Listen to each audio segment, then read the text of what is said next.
अगदी हॉटेलात बनतो तसा चिकन खरडा हिरव्या वाटणातला बनवण्यासाठी काय करायचं, अर्धा किलो चिकन घ्यायचं, 4 पाण्याने धुवून घ्यायचं, मीठ, हळद, धना पावडर, कोथिंबीर टाकून आणि मिक्स करून घ्यायचं.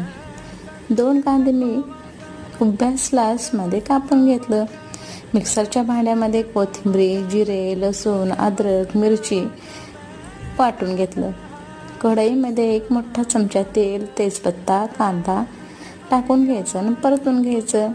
थोडासा लाल झाला की त्यामध्ये हिरवं वाटण टाकून द्यायचं. हिरवं वाटण आणि कांदा परतून घ्यायचा आणि चिकन टाकून द्यायचं आणि त्याला छान असं परतून घेतल्यानंतर झाकण ठेवायचं. 5 मिनटं 10 मिनटं झाल्याच्या नंतर झाकण काढायचं आणि उलटण्याच्या साहाय्याने परतून घ्यायचं.